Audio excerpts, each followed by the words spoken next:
ओम श्री परमात्मने नमः। अध्याय 8।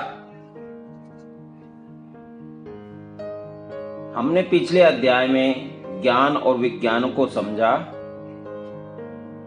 सदियां बीत गई और कितना समय गुजर गया, लेकिन इंसान निरंतर खोज करता जा रहा है। ये खोज संबंधित है खुद से और ब्रह्मांड से। लेकिन मुझे लगता है कि सबसे बड़ी खोज ऊर्जा की खोज है, ब्रह्म की खोज है, और इसका जिक्र मिलता है गीता में। श्री कृष्ण द्वारा कहे गए शब्द आज के युग में बहुत ही प्रासंगिक हैं, और अगर किसी एक शब्द में पूरे ब्रह्मांड की व्याख्या की जाए तो सब कुछ ऊर्जा ही तो है। ऊर्जा ही तो पदार्थ बनती है और हम सब इसमें खो जाते हैं।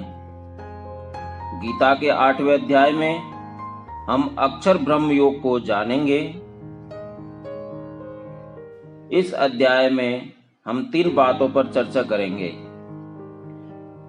नंबर 1, पहले वो शब्द जो पिछले अध्याय में कृष्ण द्वारा अर्जुन को बताए गए,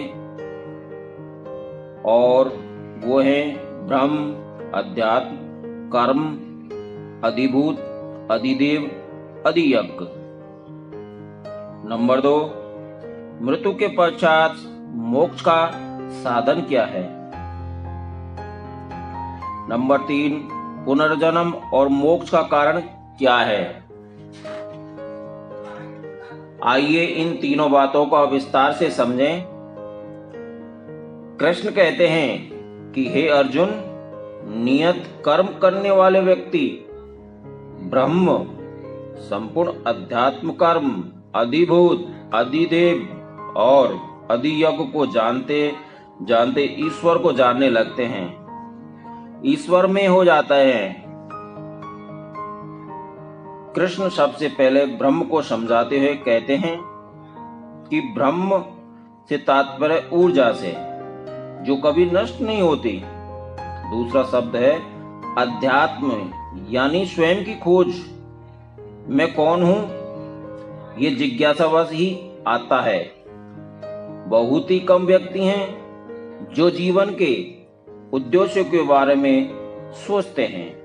और फिर आता है कर्म, जिसका मतलब है जो बीत चुका है और जो आने वाला है, उसे भूलकर वर्तमान समय में स्थिर होकर कर्म को धर्म समझकर करते जाओ। अधिभूत को बताते हुए कृष्ण कहते हैं ऐसी चीज जो नाशवान है, जो पदार्थ है और जिसको नष्ट होना है। इसके बाद अधिदेव की व्याख्या करते हुए श्री कृष्ण कहते हैं कि पदार्थ में के बीच मौजूद ऊर्जा, जिसे प्राण कहा गया है, वही अधिदेव है। कृष्ण कहते हैं कि ब्रह्मांड में जो भी क्रिया हो रही है वो मुझसे ही निहित है, क्योंकि मैं ही तो ऊर्जा हूं। लेकिन किसी में आसक्त नहीं होता, यही अधियज्ञ भाव है। इसके बाद कृष्ण कहते हैं कि मृत्यु के समय मुझे कोई व्यक्ति जिस भाव से बसता है, उसे उसी अनुरूप मोक्ष की प्राप्ति होती है, या मैं उसे पुनर्जन्म देता हूं।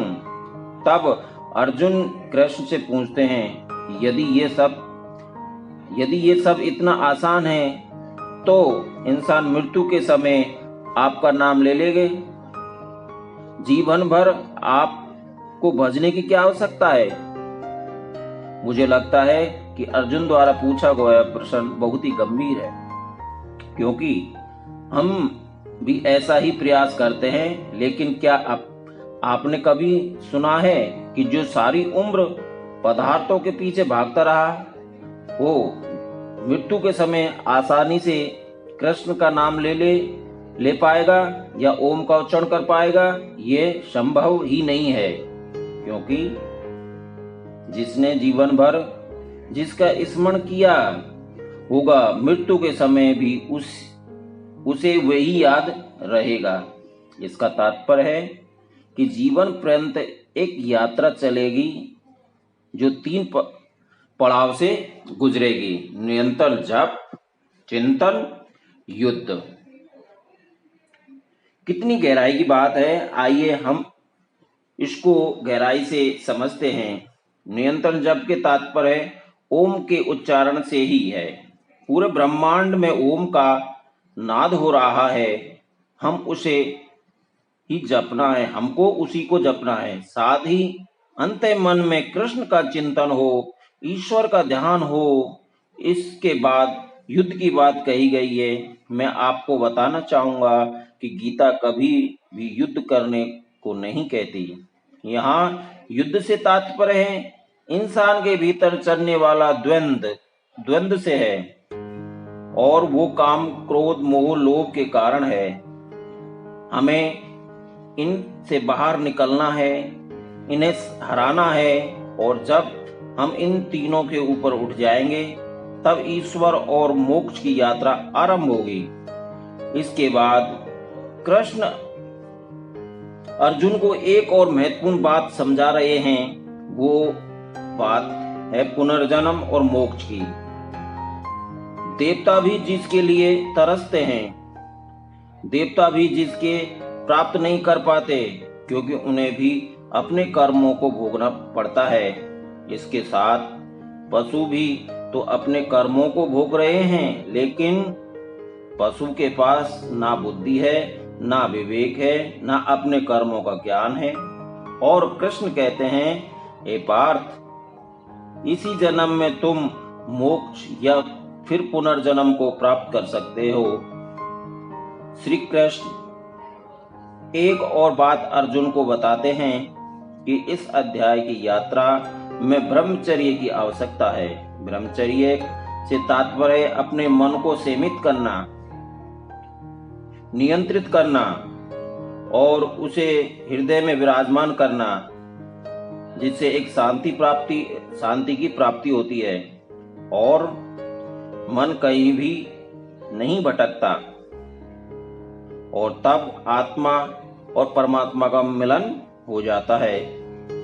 लेकिन ये एक लंबी प्रक्रिया है, जिससे पहले मन को नियंत्रित करना पड़ता है, तब मन शांत और प्रशांत हो जाता है। जब कोई व्यक्ति ये सारी प्रक्रिया पूरी कर लेता है तो वही योगी बन जाता है। इसे भी मोक्ष कहा गया है।